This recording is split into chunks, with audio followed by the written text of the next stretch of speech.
My wife showed up to my tournament wearing another man's jersey. She doesn't know I'm competing. My wife Alyssa always told me that gaming was pathetic, that it was for losers with no future. So for 2 years I've been lying to her, saying I'd been working night shifts at a warehouse when the truth is, I'd been going to a friend's house, training and competing in gaming tournaments. I know how that sounds, but you have to understand, I genuinely thought she'd leave me if she found out. But I swore this time after this tournament, I would take her out to a fancy place and tell her that I loved her and I loved gaming. The night before, I told my wife I had work and would be out all evening. She smiled at me. No problem. I'll be out this weekend at a spa with my sister anyway. However, 5 minutes ago, I just watched her enter the gaming venue and sit in the crowd. My mind instantly started racing as I sat in my gaming chair. She knew my secret, and I was doomed. But then I saw the smile on her face and thought, maybe she came here to support me. Maybe she wasn't as against gaming as I thought, and it made me feel warm inside. But just before the match started, I watched her slip on a jersey. The enemy team's jersey, and I felt my heart drop into my stomach. I flinched every time she yelled stuff like, "Let's go, baby! You got this!" acting all passionate toward my rival. My focus was instantly shattered. I started missing shots I wouldn't normally miss. I wasn't communicating with my team at all, and it didn't take long for the enemy team to absolutely dominate us. My teammates called a timeout the moment they noticed I was completely off. "Dude, what's wrong with you?" my teammate Jake asked. I couldn't answer. I just kept staring at Alyssa in the crowd while she stared lovingly at the other guy, blowing kisses at him, something she never once did for me. My team got more frustrated the more we started falling behind. When our opponents were 4 points away from winning, my team called in a second timeout. This time, Jake followed my phase and saw me eyeing a woman. "Are you really gonna sit here and be distracted by some chick?" he complained. I replied quietly, "That's my wife." The whole team went silent. They looked at me, then at her, then up at the scoreboard. I could see it clicking for them. They realized I wasn't just playing bad. I was just emotionally destroyed by the person who should have been supporting me the most. Without saying anything else, my teammates rallied around me. One of them slammed his hand against my back and said, "Let's crush them." 3 simple words that woke me up instantly. We huddled up and started devising completely new strategies, refusing to go down without a fight. We came back hungry for a win, more determined than we ever were before. We played unpredictably, aggressively, while I channeled all the pain into focus. The enemy score hadn't moved for almost half an hour, and at some point, we were finally neck at neck. Alyssa had fallen quiet. Other fans around her sat still, too shocked to cheer. And then, we won. The moment I brought down the final guy, I felt the tears spill instantly. My entire team screamed out, tugging at my jersey, but I just pulled them all into a hug. When the victory ceremony started, I stood on the stage staring at Alyssa while I made my speech.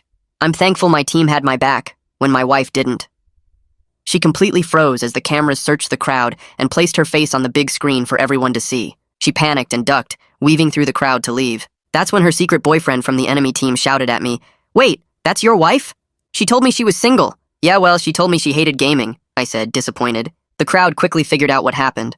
That my wife came to the tournament wearing an enemy jersey, cheering against her own husband the whole match, and they didn't like it one bit. People began booing at her, throwing popcorn and drinks over her head while she tried to get away. But just as she reached the exit, the crowd blocked it. That's when she lost it, screaming at me that I was a liar too, that I was supposed to be at work. I lied, worried you'd leave me. You just straight up cheated. What's your excuse? It was only once, she argued. But just as she said that, one guy in the audience stood up looking completely devastated and yelled out, "You said you were dating me too last tournament." Everyone's eyes turned to her to see what she'd say next. She opened her mouth, but nothing came out at first.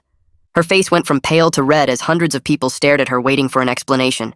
The second guy who claimed she dated him stood there with his arms crossed, looking betrayed and angry. Alyssa finally stammered something about it being a misunderstanding, but her voice was too quiet and shaky for most people to hear. Someone near her yelled for her to speak up. She tried again, louder this time, saying the second guy was just a friend, and he misunderstood their relationship. The crowd didn't buy it. People started shouting questions at her, asking how many guys she was seeing and if she had any shame. I stood frozen on the stage, gripping the trophy so hard my knuckles turned white.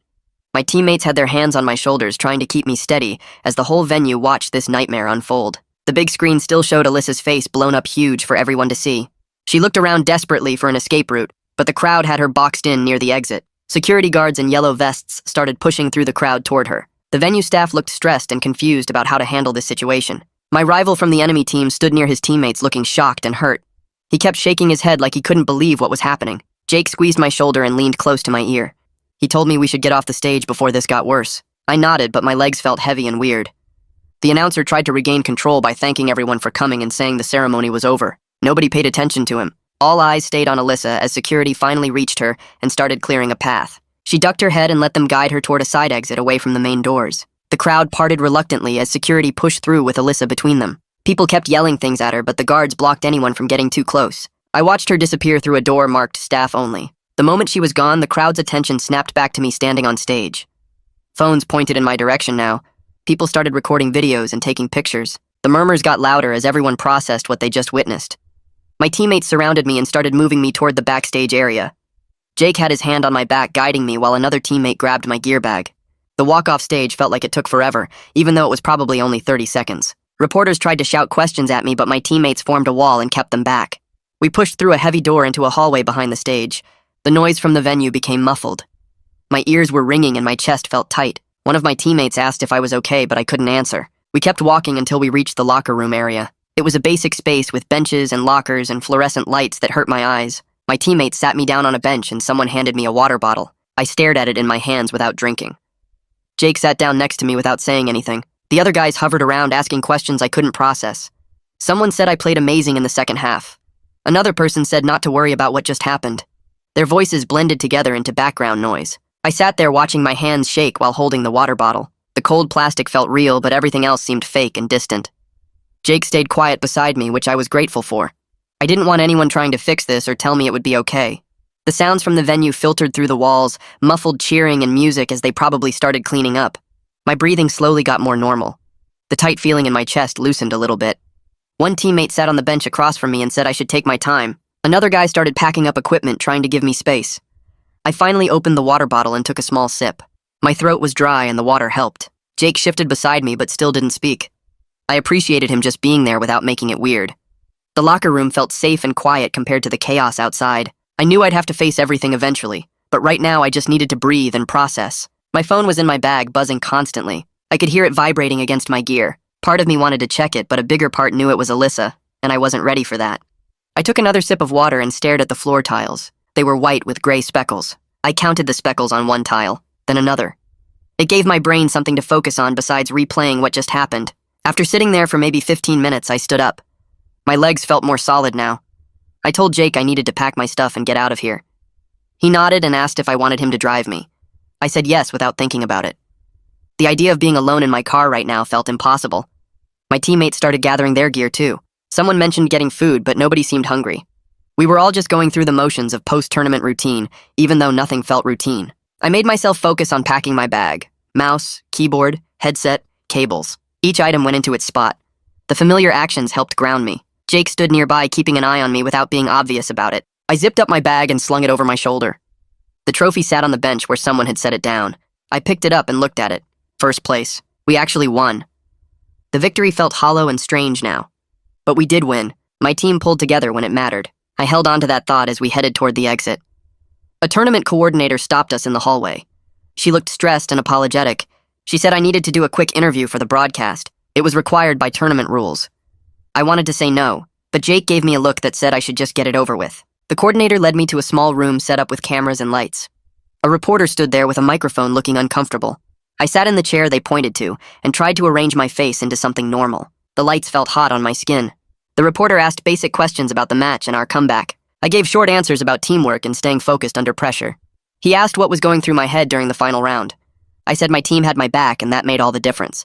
He seemed to want me to mention what happened with Alyssa, but I didn't take the bait.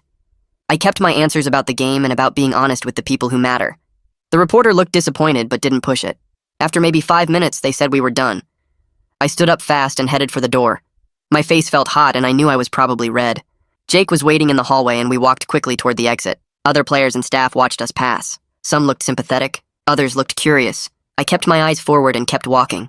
We pushed through the back doors into the parking lot. The cool evening air hit my face and I took a deep breath. Jake's car was parked near the back. We threw our gear in the trunk and got in.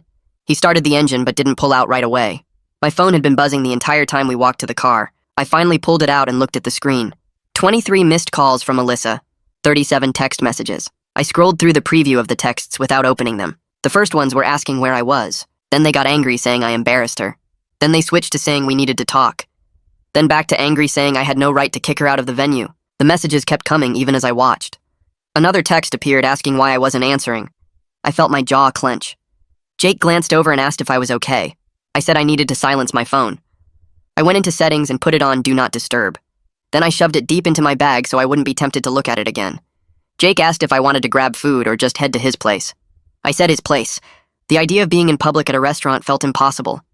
He nodded and pulled out of the parking lot. We drove in silence for a while. The streetlights passed by outside.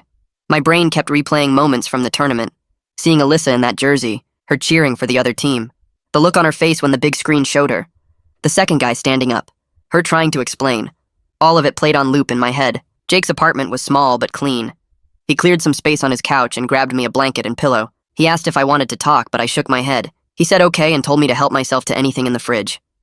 Then he went to his room and closed the door. I sat on the couch still wearing my team jersey. The apartment was quiet except for the hum of the refrigerator. I pulled out my phone even though I knew I shouldn't. The Do Not Disturb was still on, but I could see the notifications stacking up. 52 texts from Alyssa now. I opened my messages and typed out a text without reading hers. I said we needed to meet tomorrow at the coffee shop on campus at 2 o'clock. I said she should stay somewhere else tonight. I hit send before I could second guess it. Her response came back in less than a minute. She said I had no right to kick her out of her own apartment. She said this was my fault for lying about gaming. She said I was being cruel and unfair. I read the text feeling my anger build. I typed back that we'd talk tomorrow and left it at that. I turned my phone face down on the coffee table. The silence pressed in around me. I laid down on the couch and pulled the blanket over myself. My body felt exhausted, but my brain wouldn't shut off. I stared at the ceiling in the dark. Jake's apartment had those popcorn ceilings with little bumps and shadows. I traced patterns in the texture, trying to make my mind focus on something besides everything that happened. My phone kept lighting up on the coffee table even though it was face down. I could see the glow through the gap. Each time it lit up, I knew it was another text from Alyssa. I forced myself not to look. The ceiling had a water stain in one corner shaped kind of like a cloud. I studied it and tried to breathe slowly. My chest still felt tight. My hands still felt shaky when I held them up. The victory should have felt amazing. We came back from being destroyed. We won. But instead I felt hollow and sick. I rolled onto my side facing the back of the couch. The fabric smelled like laundry detergent. I closed my eyes and tried to sleep, but my brain kept racing. I thought about how Alyssa wore that jersey, how she cheered against me, how she looked at that other guy, how she blew him kisses, things she never did for me. I thought about the 2 years of lying about gaming, telling her I was working night shifts at a warehouse. The guilt mixed with anger mixed with hurt until I couldn't separate them anymore. Hours passed. I knew it was hours because I kept checking my phone for the time without reading the messages. Midnight, 1 a.m., 2 a.m. Sleep never came. Around 3 a.m., I opened social media without thinking. That was a mistake. Clips from the tournament were everywhere.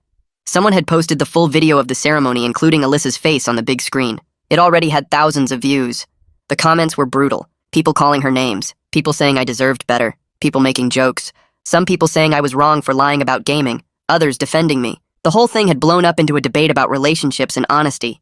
I saw my face in thumbnails and screenshots. Saw Alyssa's face. Saw the moment of confrontation captured from multiple angles. I closed the app, but the images stayed burned in my mind. I put my phone on the floor so I couldn't reach it easily. I pulled the blanket over my head, trying to block everything out. My eyes burned from being open so long. My body ached from tension. But sleep still wouldn't come. I just laid there in the dark on Jake's couch, replaying every moment and wondering how I missed all the signs that my wife was cheating on me. I woke up around 6 in the morning with my neck stiff from Jake's couch. The apartment was quiet except for the hum of the refrigerator in the kitchen. I sat up and rubbed my eyes, feeling the exhaustion settle into my bones. My phone was still on the floor where I'd left it. I picked it up and saw 83 messages from Alyssa now. I didn't open them. I stood up and folded the blanket Jake had given me, setting it on the arm of the couch. My body felt heavy as I moved around the apartment. Jake was still asleep in his room with the door closed. I found my shoes by the door and slipped them on without tying the laces. I grabbed my keys and wallet from the coffee table. The morning air outside was cold and damp. I walked to my car, parked down the street, and got in. The engine started with a rattle that echoed in the empty neighborhood. I drove toward the apartment I shared with Alyssa, knowing she wouldn't be there. She'd texted last night saying she was staying at her sister's place. The drive took 15 minutes through streets that were mostly empty. I parked in my usual spot and sat in the car for a moment, staring at the building. My hands gripped the steering wheel tight enough that my knuckles turned white. I forced myself to get out and walk up the stairs to the second floor. The hallway smelled like old carpet and someone's breakfast cooking. I unlocked the door and pushed it open. The silence inside felt thick and wrong. I stepped in and closed the door behind me. The living room looked exactly how I'd left it 2 days ago. Alyssa's shoes were scattered by the couch. Her coffee mug sat on the side table with a brown ring stained at the bottom. I walked toward the kitchen, and that's when I saw it. On the counter next to the sink was a canvas tote bag. The enemy team's jersey was stuffed inside, crumpled and wrinkled. Her wallet sat next to it along with her keys on the ring shaped like a cat. I walked closer and pulled the jersey out of the bag. The fabric felt rough in my hands. I held it up and stared at the logo printed across the chest. The number on the back was my rival's number. The confirmation hit me like a punch to the gut. She really wore this. She really cheered against me while wearing another man's jersey. My hands started shaking as I dropped the jersey back into the bag. I leaned against the counter and closed my eyes.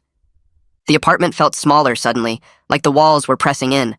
I stood there for several minutes, just breathing. Then I pulled out my phone and opened my messages. I typed out a text to Alyssa without reading any of hers. I said we needed to meet at the coffee shop near campus at 2 o'clock today. I said it had to be somewhere public. I hit send and shoved the phone back in my pocket.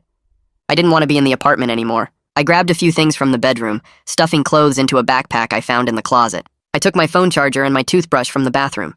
Then I left and locked the door behind me. I got back to Jake's apartment around 8 in the morning. He was awake now, sitting at the kitchen table eating cereal. He looked up when I walked in and nodded, but didn't ask questions. I dropped the backpack by the couch and sat down. My phone buzzed in my pocket. I pulled it out and saw Alyssa had responded. She said 2 o'clock was fine, but she wanted to know why I was being so dramatic.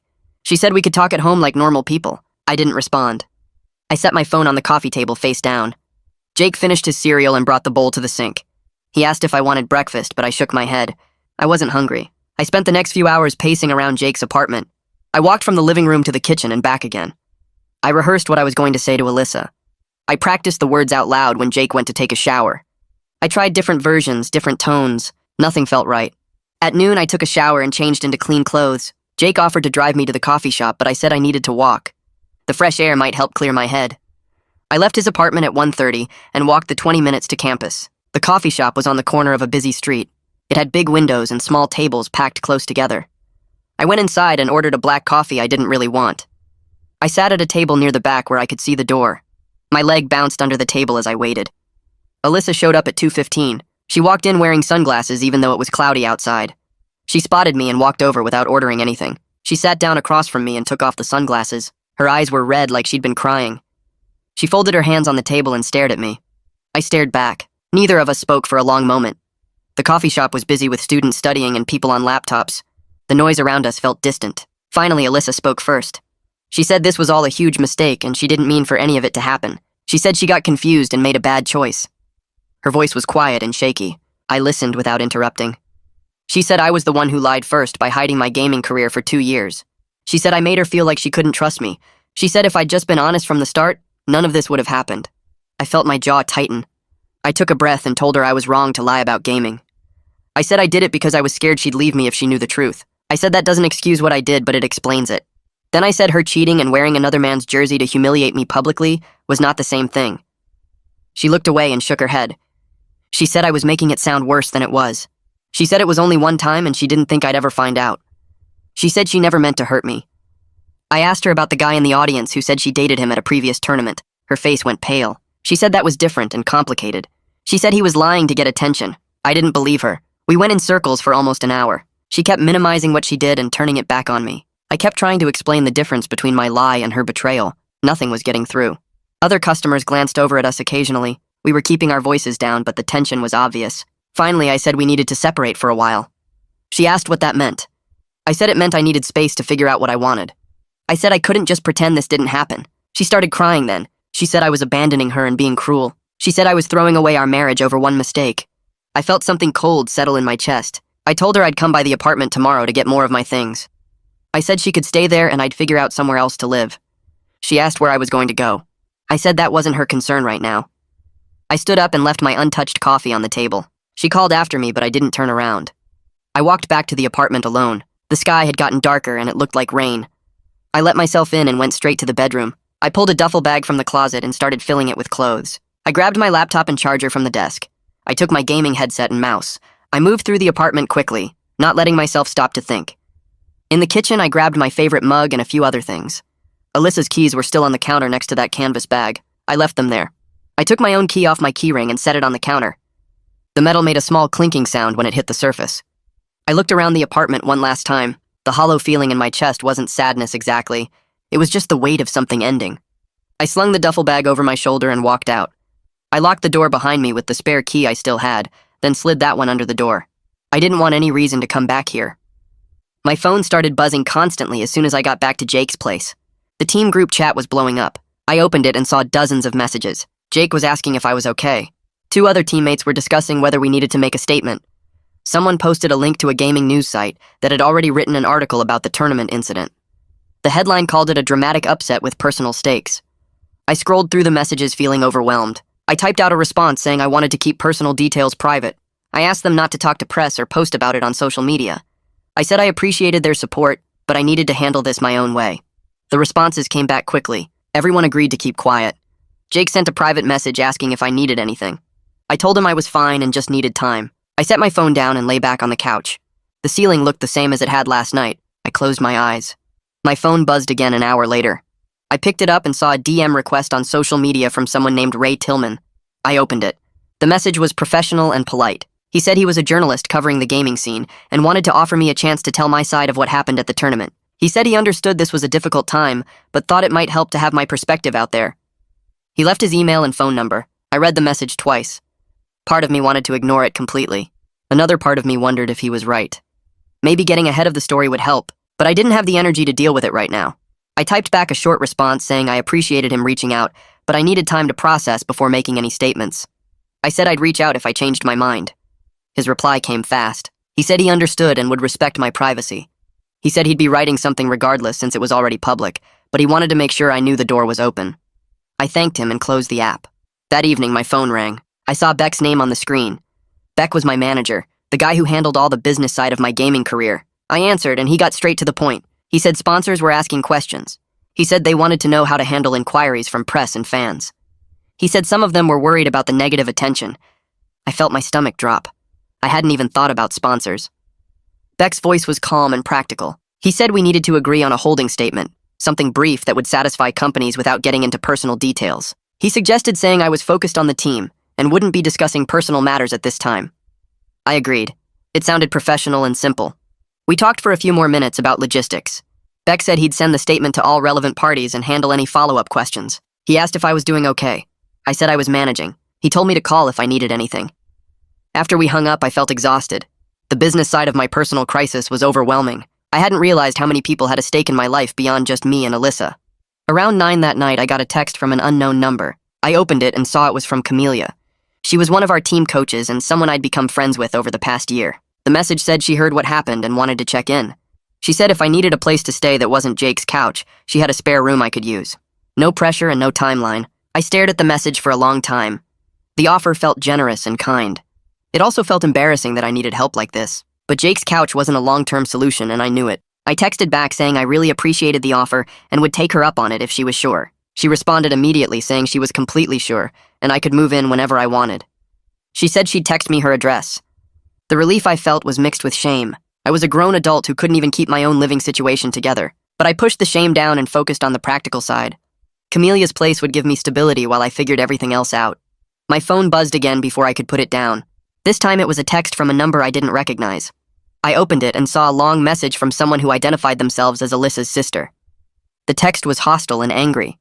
She said I had no right to abandon my wife when she needed me most. She said I aired our dirty laundry in public and humiliated Alyssa in front of thousands of people. She said I was a coward who couldn't handle one mistake. She said Alyssa was devastated and it was all my fault. I read the message twice, feeling my anger build. Alyssa had already spun the narrative to her family. She'd painted herself as the victim and me as the villain. I thought about responding but decided against it. Anything I said would just make things worse. Instead, I blocked the number and deleted the message. The alienation stung more than I expected. I'd always gotten along with Alyssa's family. Her sister used to invite us over for holidays. Now she was sending me hate texts based on whatever version of events Alyssa had told her. One more notification popped up before I finally silenced my phone. It was a DM from my rival on the enemy team. I opened it with my jaw clenched. The message was surprisingly genuine. He said he wanted to apologize and make it clear he had no idea Alyssa was married. He said she told him she was single and really into gaming. He said he felt terrible about the whole situation and understood if I hated him. He said he just wanted me to know he'd been deceived too. I read the message several times. His tone seemed honest. I wanted to be angry at him, but the anger felt misplaced. He was a victim of Alyssa's lies just like I was. But I also couldn't bring myself to respond right away. The whole thing was too complicated and raw. I closed the app without replying and finally turned my phone completely off. I lay back on Jake's couch and pulled the blanket over myself. My mind was still racing, but at least the constant notifications had stopped. The next morning, I woke up early and searched for walk-in clinics nearby. I found one that opened at 8 and offered STD testing without appointments. The drive over felt strange, like I was moving through someone else's life. I parked in the small lot and walked through the front doors into a waiting room with beige walls and outdated magazines. The receptionist handed me a clipboard with forms asking about sexual history and symptoms. I filled everything out mechanically, checking boxes and writing dates.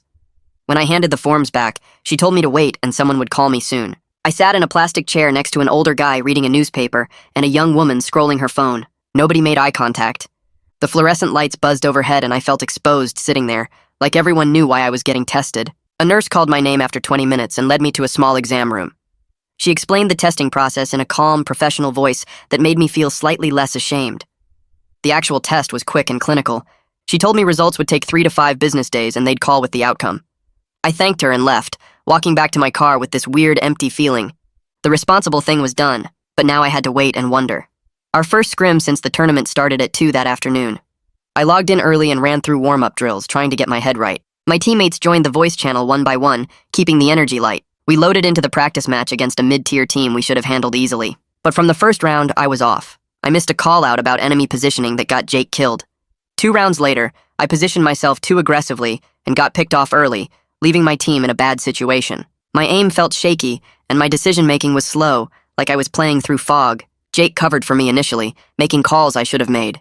But as we fell further behind, I heard the frustration creeping into everyone's voices. We lost the first map badly. During the break between maps, nobody said anything directly to me, but the silence felt heavy. I apologized for my poor play and promised to focus better. The second map went slightly better, but we still lost. After the scrim ended, I sat staring at my screen feeling that old self-doubt crawl back in. Maybe I couldn't handle pressure. Maybe the tournament win was just luck. Maybe I was going to let my team down when it actually mattered. Camellia messaged me privately asking to talk after everyone else logged off. I stayed in the voice channel while my teammates dropped out one by one. When it was just us, she got straight to the point. She said my performance today was concerning, and we needed to address what was happening. I admitted I was struggling to focus with everything going on. She listened without interrupting, then told me I needed to set clear boundaries around my personal situation. She said the team needed me functional, and that meant taking active steps to manage the chaos.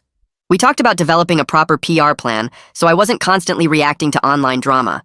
She suggested limiting social media, establishing no contact periods with Alyssa, and being more structured about separating team time from personal problems. Her tone was direct but not mean. She acknowledged this was genuinely hard, but made it clear I couldn't keep playing like I did today. The combination of accountability and support helped me feel less like I was drowning. She said she believed in me, but I had to do the work to get my head straight. I agreed to everything she suggested and thanked her for being honest. After we hung up, I felt slightly more grounded, like I had a plan instead of just chaos. That night, I sat at Camellia's kitchen table with my laptop and started drafting a personal statement. I wanted to own my mistake of lying to Alyssa about gaming without trashing her publicly. The first version was too emotional, full of hurt and anger bleeding through every sentence. I deleted it and started over, focusing on accountability. I wrote about hiding my passion because I feared rejection, acknowledging that lying was wrong regardless of my reasons. I mentioned that relationships require honesty even when the truth is scary. I kept Alyssa's actions vague, not detailing the cheating or public humiliation. The statement was 3 paragraphs, trying to strike a balance between taking responsibility and not completely throwing myself under the bus. I sent it to Beck around midnight asking him to edit it. He responded within an hour with a cleaner, more professional version. He'd removed the parts where my pain was too obvious and tightened the language. Reading his edits, I realized how much my hurt had been showing through. The final version felt measured and mature, even if it didn't capture everything I was feeling. Beck said it was good to post whenever I was ready. I published the statement the next morning on my social media accounts. Within minutes, responses started flooding in. Some people were supportive, saying everyone makes mistakes and appreciating my honesty. Others criticized me for lying in the first place, saying I had no right to complain about consequences. A few people defended Alyssa, suggesting I must have done something to drive her away. I read the first dozen comments, then forced myself to close the apps. I knew scrolling through responses would only make me feel worse, picking apart every criticism and questioning every word I'd written. The vulnerability hangover hit hard as I second-guessed the entire statement. Maybe I'd said too much. Maybe I hadn't said enough. Maybe I should have just stayed silent. Beck texted saying the statement was getting good traction, and most responses were reasonable. I thanked him but didn't open social media again. The exposure of putting my personal business out there felt raw and uncomfortable. Later that afternoon, Alyssa posted a vague story on her social media. I saw it because someone screenshot it and sent it to Jake, who showed me. Her post implied we both lied and hurt each other equally, painting the situation as mutual mistakes rather than her cheating. She didn't mention specifics, but the tone suggested I was just as guilty as she was. Her friends immediately filled the comments with supportive messages that subtly bashed me. They called her strong and brave, said she deserved better, implied I was controlling or neglectful. I felt irritation rise as I read through the comments. The narrative she was building completely ignored what actually happened, but I resisted the urge to retaliate or correct the record publicly. Getting into a social media war would only make everything worse. I handed Jake's phone back and told him I wasn't engaging with it. He nodded approval, saying that was the smart move. Still, it bothered me that she was rewriting history, and people were believing her version. The next day, our landlord sent an email asking about the lease. She wanted to know if we were both staying or if someone was moving out, since the lease was up for renewal in 2 months. The email was polite but practical, asking us to let her know our plans so she could prepare accordingly. Reading it made the administrative reality of separation hit me. We had to figure out deposits, utilities, who was taking what furniture, all the boring logistics of untangling a shared life. I forwarded the email to Alyssa with a brief message saying I'd already moved out and asking her to handle the lease situation. I suggested she could keep the apartment if she wanted, or we could both leave and let the landlord find new tenants. I kept the tone neutral and businesslike, not wanting to start another fight. She didn't respond immediately, which was probably for the best. 2 days later, I returned to the apartment with Jake to grab more of my belongings. I'd texted Alyssa beforehand saying I was coming and asking her not to be there. She didn't reply, but her car wasn't in the parking lot when we arrived. I unlocked the door and walked into what used to be my home. The apartment looked different somehow, like Alyssa had been stress living in chaos. Her stuff was scattered everywhere, dishes piled in the sink, clothes draped over furniture, empty takeout containers on the coffee table. Jake stayed near the door while I moved through the rooms, packing things into boxes. I grabbed my gaming equipment first, carefully wrapping monitors and organizing cables. Then I packed clothes, books, random personal items that were mine. The quiet grief of boxing up pieces of my life settled over me as I worked. Each item I packed felt like acknowledging the relationship was really over. Jake helped me carry boxes to his car without saying much. We made 3 trips total. When the car was loaded, I took one last look around the apartment, then locked the door and left the key on the kitchen counter. That evening, I scheduled an intake appointment with Justina Ellis, a therapist the team program covered for player mental health. The first available slot was 3 days out. When the appointment arrived, I drove to her office in a professional building downtown. The waiting room had comfortable chairs and calm artwork on the walls. Justina came out to greet me right on time. She was probably in her 40s with an easy manner that put me slightly at ease. We sat in her office and she asked me to explain what brought me in. I told her the whole story, starting with lying about gaming and ending with the tournament disaster. She listened carefully, taking occasional notes but mostly just paying attention. When I finished, I admitted I didn't know how to process any of this. She nodded and said that was completely normal given what I'd been through. Instead of diving into deep analysis, she focused on immediate coping strategies. We talked about breathing exercises, ways to manage intrusive thoughts, and how to separate work performance from personal chaos. She gave me practical tools I could use right away. The session felt helpful without being overwhelming. The next morning, team ownership called a meeting. It was me, the team manager, and 2 people from the organization's leadership. They were professional but direct about setting clear performance expectations. They mentioned my recent poor play and said they understood I was dealing with personal issues, but the team needed consistent performance. One of them brought up potential benching if my play didn't stabilize, framing it as a necessary option to protect the team's competitive standing. The message was delivered without hostility, but the stakes were obvious.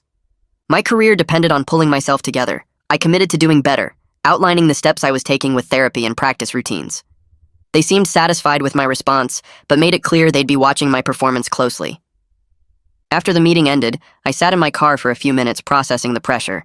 Then I drove to the practice facility, determined to prove I could handle this. The next scrim session started 2 days later, and I sat in my gaming chair focusing on the breathing technique Justina had shown me. 4 counts in, hold for 4, 4 counts out. My hands felt steadier on the mouse as I loaded into the practice match. The first round started and I forced myself to make clear call-outs instead of staying silent. I spotted an enemy flanking left and called it out immediately, my voice coming through the headset without the usual hesitation. My positioning felt more deliberate as I held the angle Jake needed me to cover. We won the first round and I felt a small spark of something that wasn't shame or panic. The second round went smoother as I traded kills efficiently and rotated when my team needed support. By the third round, Jake gave me a quick nod between plays, and that tiny acknowledgement felt huge. We finished the scrim with a decent performance, and while I wasn't back to my peak level, I had actually functioned like a real teammate instead of dead weight. Walking out of the practice facility that evening, the small win of basic competence settled into my chest and reminded me I hadn't completely lost everything. 3 days later, I opened my laptop to check emails and saw Alyssa's name in my inbox. The subject line read, "Financial issue," and my stomach tightened before I even clicked it. She wrote that she needed money for a spa deposit she claimed she'd made months ago, saying the place was demanding payment or they'd cancel her membership. The amount was $600. I stared at the dates she mentioned and pulled up my calendar to cross-reference when she said she'd booked it. The timeline felt wrong because that would have been right around when we went to that tournament where the guy in the audience said she'd dated him. Suspicion crawled up my spine as I wondered if this was another lie or some kind of manipulation to get money from me. I closed the laptop without responding, needing time to think through how to handle our tangled finances. The email sat unanswered in my inbox while I paced around Camelia's spare room, trying to decide if I was being paranoid or if my gut was right about something being off. The next morning, I replied to Alyssa asking for receipts or some kind of confirmation from the spa, showing she'd actually made the deposit months ago. I kept the email short and factual, just requesting documentation before sending money. Her response came back within an hour, and the tone was completely different from her original message. She accused me of abandoning her financially and being controlling about money that was technically ours. The anger in her words felt way too big for a simple request for proof, and that reaction made me more certain something didn't add up about her story. I read through her email twice, noting how she'd pivoted from asking nicely to attacking me for not immediately sending cash. The pattern reminded me of other times she'd gotten defensive when caught in small lies, and I saved both emails to a folder on my desktop. I didn't respond to her second message, letting the silence sit between us while I focused on separating our finances properly instead of getting pulled into another fight. 2 days after that email exchange, Ray's article went live on a gaming news site I checked regularly. The headline read, "When Passion and Partnership Collide, a Case Study in Gaming Careers," and I clicked through with my jaw tight. He'd written a balanced piece about how gaming careers create relationship strain, using our situation as an example without naming either of us directly. The article acknowledged that hiding a career was a breach of trust, but also explored how dismissive attitudes toward gaming push people into secrecy. Ray included quotes from relationship experts and other pro gamers about navigating partner expectations. Reading it made me feel exposed and uncomfortable seeing our private mess turned into a public example, but I had to admit he didn't sensationalize it or paint either of us as a villain. The comments section filled with people debating who was more wrong and sharing their own stories about hiding hobbies from judgmental partners. I closed the tab feeling uneasy about being a case study, but appreciating that Ray had kept his word about fairness. That same evening, a notification popped up on my phone from a username I didn't recognize. The message started with, "Hey, I'm the guy from the tournament who said your wife dated me," and my finger hovered over the delete button. But curiosity won, and I opened the full message to see he'd attached screenshots of conversations between him and Alyssa from 3 months ago. I scrolled through the images, seeing her tell him she was single and worked in marketing, asking about his gaming schedule and which tournaments he'd be attending. The next screenshots showed similar conversations with 2 other players from different teams, all within a 6-month period.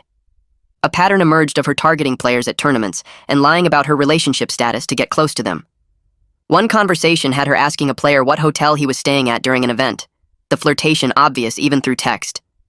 The clarity hit me hard because seeing the evidence laid out showed this wasn't about my failures or her feeling neglected. This was calculated behavior that had nothing to do with our problems and everything to do with her own choices. I sat on Camelia's couch staring at the screenshots until my eyes burned, processing the painful truth that I'd been blaming myself for something that was never really about me. I spent the next hour staring at those screenshots and considering whether to post them publicly or send them to people who'd been defending Alyssa online. My finger hovered over the share button multiple times as anger pushed me toward exposing her pattern of lies to everyone who thought I was the only bad guy in this situation. But each time I got close to posting, something stopped me and made me think about what kind of person I wanted to be when this was all over. Keeping the screenshots for my own understanding felt like enough because I didn't need to destroy her reputation publicly to know the truth about what happened. I didn't want to become someone who weaponized private information even if she deserved the exposure. The restraint felt like taking back some control over how I handled this whole mess instead of just reacting emotionally to everything she did. I saved the screenshots to a private folder, thanked the guy for sending them, and closed the app. The choice to keep them private wasn't about protecting Alyssa, but about protecting the person I wanted to be. 3 days later, I messaged Justina asking if she'd be willing to facilitate a joint mediation session between me and Alyssa. I explained we needed a neutral space to talk through separation logistics without it turning into a screaming match. Justina responded within a few hours saying she could do one session focused on practical communication rather than couples therapy. I forwarded her response to Alyssa expecting a hostile reply or flat refusal. Instead, Alyssa agreed to one meeting, which surprised me enough that I read her email 3 times to make sure I understood correctly. The coordination took several days of back and forth about scheduling, with Justina finding a time that worked for all 3 of us the following week. I marked the appointment in my calendar and spent the days leading up to it trying to prepare mentally for sitting in a room with Alyssa. I went in with low expectations, but some small guarded hope that maybe we could at least communicate clearly enough to handle the separation without constant fighting. The mediation session happened in Justina's office on a Tuesday afternoon, and the tension in the room made the air feel thick. Justina started by setting ground rules about taking turns speaking and focusing on practical issues rather than attacking each other. Alyssa went first and admitted she'd felt belittled by my gaming career, saying she'd grown up watching her dad waste their family's money on gambling and saw gaming as the same kind of pointless risk. She talked about resenting being left alone so many nights while I was supposedly at work, feeling like she came second to a hobby she didn't understand. Her voice cracked when she said she'd wanted me to choose her over gaming, and when I didn't, she'd looked for attention elsewhere. I sat listening without interrupting, even though parts of her explanation felt like excuses. When it was my turn, I acknowledged that hiding my career to avoid rejection had been cowardly and unfair to her. I explained I'd been scared she'd leave if she knew the truth, but that fear didn't justify lying for 2 years about where I was and what I was doing. I admitted I'd made her feel less important by prioritizing practice and tournaments without being honest about what they meant to me. Neither of us excused the other's behavior, but the honesty cut through some of the defensive posturing we'd been stuck in. Justina helped us identify that we'd both been protecting ourselves in ways that hurt the other person, and while that didn't fix anything, it at least gave us a clearer picture of how we'd gotten here. The next day, I walked into a bank branch I'd researched online and opened my own checking account separate from our joint finances. The banker walked me through paperwork and asked about direct deposits, automatic payments, and account preferences. I spent an hour updating my team payment information to route to the new account and made a list of all the shared bills that would need to be split or transferred. Each step toward financial independence felt tedious but necessary as I untangled automatic payments for streaming services, utilities, and insurance. I called the electric company to remove my name from the apartment account and updated my address with the bank to Camelia's place. The process of separating our day-to-day money made everything feel more real and final in a way that hurt differently than the emotional stuff. By the time I finished all the administrative tasks, my head ached from phone calls and forms. But I had my own account with my own money that Alyssa couldn't access or control. The independence felt like both loss and relief, acknowledging our lives were splitting apart while giving me control over my own financial future. Later that evening, I was hanging up my jacket and felt something hard in the pocket. I reached in and pulled out my wedding ring, the metal cold against my palm. I'd taken it off weeks ago and shoved it in my pocket without thinking, then forgotten about it completely. Standing there holding the ring, I felt the weight of everything that symbol used to mean, and everything it didn't mean anymore. I found the original box in my drawer and placed the ring inside carefully, unable to wear it but not ready to throw it away or sell it. The ring sat in its box on my desk while I pulled out my phone and called Camelia without planning what I'd say. She answered on the second ring, and I just said I needed someone to be there. We sat on the phone together, breathing while I processed the grief of putting away my wedding ring and accepting my marriage was really over. Camelia didn't try to fill the silence with advice or comfort, she just stayed present on the other end of the line. Her breathing matched mine, and the simple act of not being alone while I fell apart helped more than any words could have. After 20 minutes of just existing together through the phone, I thanked her and we hung up. The ring stayed in its box on my desk, a reminder of what I'd lost and what I was slowly learning to live without. The team called a meeting 3 days later about organizing a charity stream for mental health awareness. Everyone sat around the practice facility break room while Camelia explained the format and goals. The stream would run for 6 hours with rotating players and open discussion about gaming culture and personal wellness. I listened to the details about viewer donations and partner organizations without saying much. When Camelia asked if anyone wanted to share their story briefly during the broadcast, the room went quiet. I raised my hand before I could overthink it. Jake looked at me with raised eyebrows but nodded approval. We spent the next hour planning segments and topics, keeping everything structured so nobody felt pressured to overshare. I agreed to a 10-minute segment about setting boundaries in relationships and why honesty matters even when it's scary. The team seemed relieved someone was willing to go first and open up the conversation. Camelia pulled me aside afterward to make sure I felt ready and wasn't forcing myself. I told her it felt right to use what happened for something useful instead of just hiding from it. The rival team posted an announcement 2 days before our charity stream. They were conducting an internal review of player conduct policies and relationship disclosure requirements. The statement didn't name anyone specifically or throw my rival under the bus. It acknowledged that unclear boundaries had created problems and they were taking steps to prevent future issues. I read it twice on my phone while sitting in Camelia's kitchen. The response felt measured and fair instead of reactionary. Part of me appreciated they weren't destroying someone who'd also been lied to and manipulated. Another part still felt angry that Alyssa had put multiple people in this position. I screenshot the announcement and sent it to Jake with no comment. He replied with a thumbs up. The whole situation remained complicated and messy, but at least the rival organization was trying to do better instead of just blaming individuals. Jake and I met at a coffee shop near the practice facility to work through our communication patterns. He brought a notebook with plays and positioning diagrams from our recent scrims.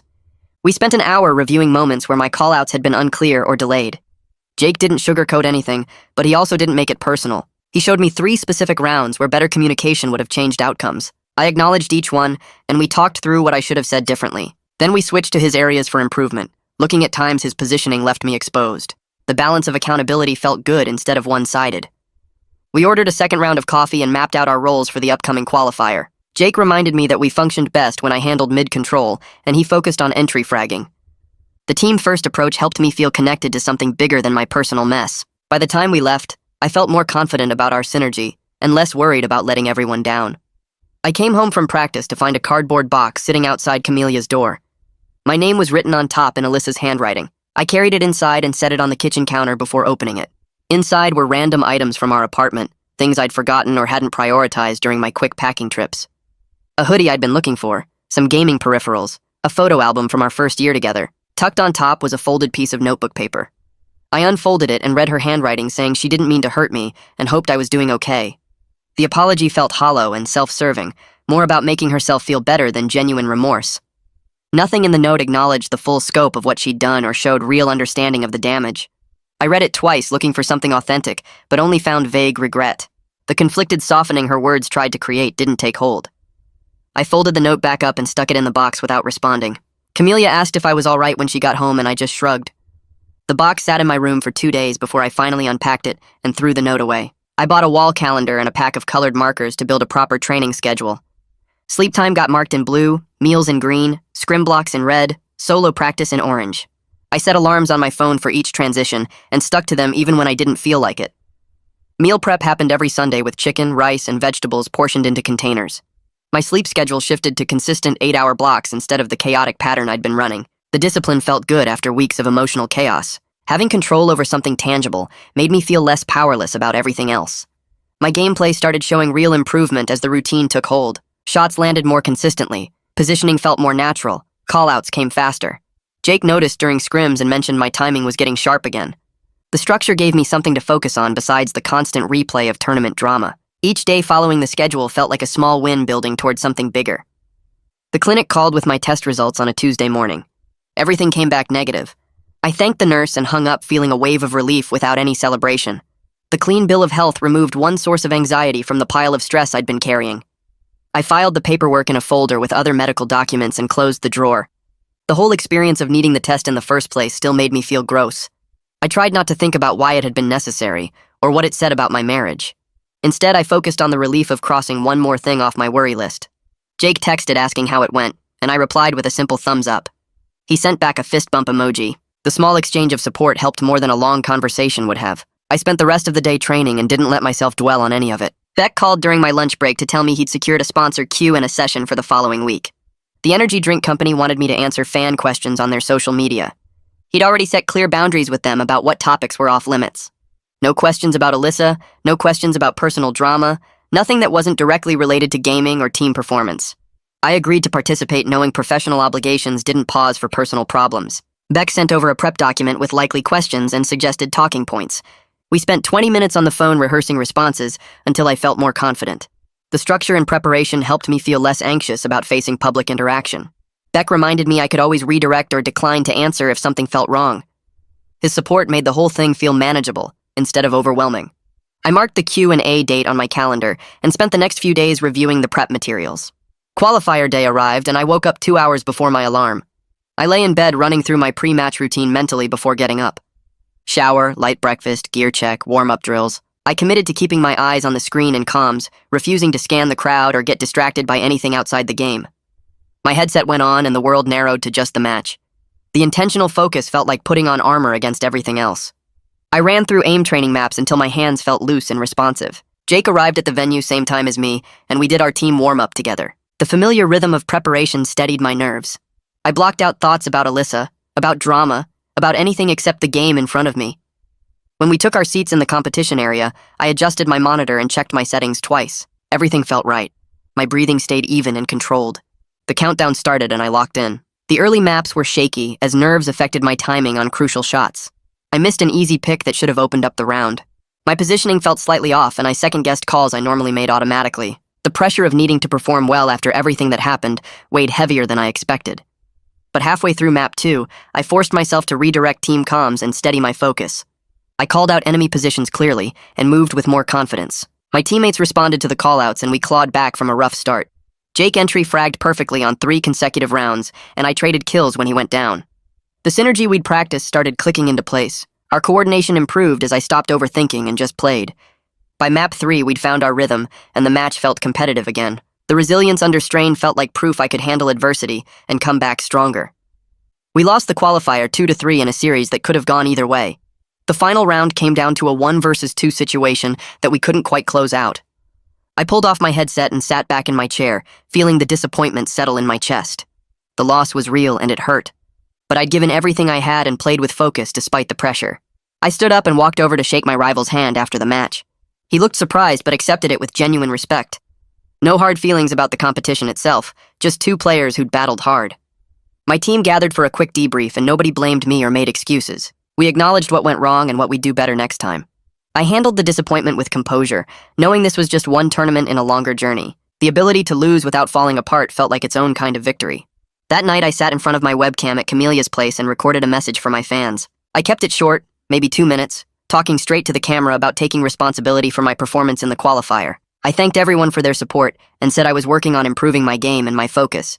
No excuses about personal stuff, just honest acknowledgement that I could do better. Posting it felt scary but necessary, like admitting my mistakes publicly, instead of hiding behind drama. The comments came in fast, mostly positive, people saying they respected the honesty. I closed the laptop before I could read too many and second-guess myself. The next morning, Ray Tillman sent another message asking if I'd do a follow-up interview. I stared at the request for a while before typing back that I'd agree, but Alyssa and relationship details were completely off-limits. He responded within minutes saying he respected that and wanted to focus on gaming culture and personal growth anyway. We scheduled a call for that afternoon, and I spent an hour beforehand going over what I wanted to say. The actual interview went better than expected. Ray asked thoughtful questions about balancing career pressure with mental health, about the gaming community's reaction to personal drama, about what I'd learned. I kept my answers grounded and forward-looking, refusing to trash anyone or play victim. The control over my own narrative felt powerful, like I was finally steering my story instead of just reacting to it.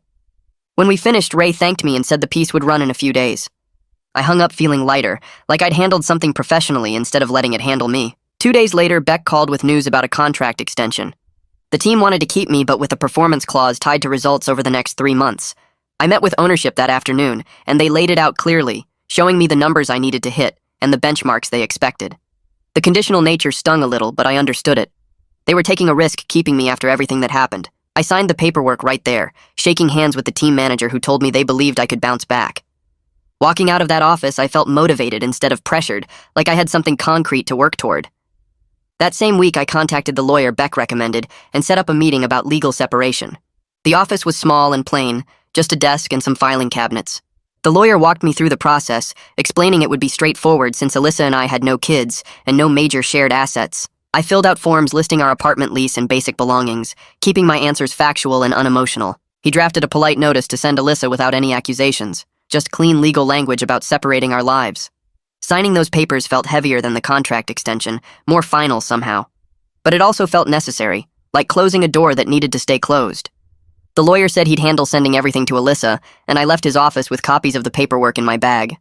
I spent the next few days apartment hunting online, scrolling through listings during breaks from practice. Most places were too expensive or too far from the team facility. Finally, I found a modest studio within my budget, small but clean with decent internet and space for my gaming setup. I met the landlord there on a Saturday morning and walked through the empty rooms, calculating costs in my head. Rent, utilities, groceries, transportation. It would be tight but manageable if I was careful. The landlord seemed decent, not asking too many questions about why I was moving. I filled out the application right there and paid the deposit with money I'd been saving from tournament winnings. Getting the approval email 2 days later made it real. I had my own place, small and bare but mine.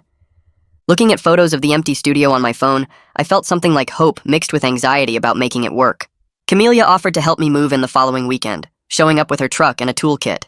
We spent the afternoon hauling boxes and assembling furniture I'd ordered cheap online. She helped me set up a practice area by the window and a sleeping space in the corner, making suggestions about routines and boundaries without being pushy. We talked about keeping practice time separate from streaming time, about building in breaks and meal prep. Her supported independence gave me confidence that I could actually maintain this setup long term. When we finished, she ordered pizza, and we ate sitting on my floor, the space feeling less empty with another person there. After she left, I sat alone in my studio and felt the quiet settle around me. Strange, but not bad. My next therapy session with Justina came a few days later. We talked about my pattern of lying to Alyssa to keep her love versus choosing honesty, even if it meant losing someone. Justina reframed it as choosing authenticity over security, asking me what kind of relationships I wanted to build going forward. The insight didn't fix everything or give me easy answers, but it shifted how I thought about being real with people. I left that session with more questions than answers, wondering if I'd ever be brave enough to just be myself from the start. Somehow that uncertainty felt right, like growth instead of resolution. That evening, Alyssa texted asking if I'd consider couples counseling to work things out. I stared at the message for a long time before typing back that I was keeping the legal separation moving forward. I tried to make my response firm but not cruel, acknowledging we both had work to do separately before we could even think about together. Her reply came fast, angry emojis and accusations that I was giving up too easily. I didn't engage further, just put my phone down and focused on other things. The boundary felt clean, even though maintaining it was hard. A few days later, I packed up a box of Alyssa's keepsakes I'd found in my stuff, things like photos and jewelry she'd left behind. I included a note owning my part in our problems, apologizing for the lying while also requesting 90 days of no contact so we could both heal. The gesture wasn't about reconciliation, just clean closure. I drove to our old apartment and left the box by her door without knocking, texting her that it was there.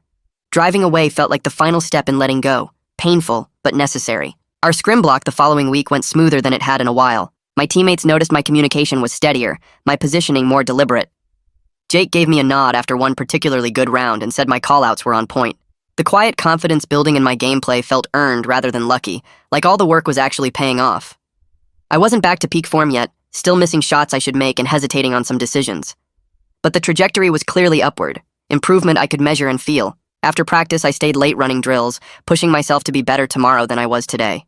I spent the next afternoon building out my new life in spreadsheet form, tracking every dollar I spent and every dollar I earned from streaming and tournament winnings. The numbers looked tight but workable if I stuck to the plan. I bought a pack of meal prep containers from the discount store and spent Sunday cooking chicken, rice, and vegetables in bulk for the week ahead. The routine felt boring in a good way, like I was taking care of myself instead of just surviving. I taped a color-coded training schedule to my wall above my desk, blocking out scrim time in blue, solo practice in green, and streaming hours in yellow. Looking at the organized grid of my week made me feel like I had control over something real.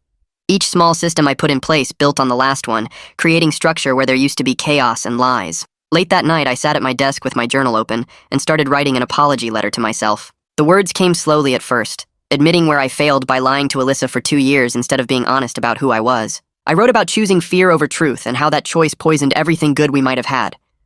But I also acknowledged what I learned about boundaries and honesty and the difference between keeping someone's love through deception versus earning it through authenticity. The letter stayed in my journal, never meant for anyone else to read. I closed the notebook and read back what I wrote, feeling something like acceptance settle in my chest. I didn't need Alyssa's forgiveness or anyone else's absolution to move forward. The work was mine to do, and I was doing it. The following evening, I queued up a solo ranked match and muted every social media notification on my phone before the game loaded. I wasn't streaming or practicing for team strategy, just playing because I loved the game itself. My focus felt clear as the match started, my hands steady on the mouse and keyboard.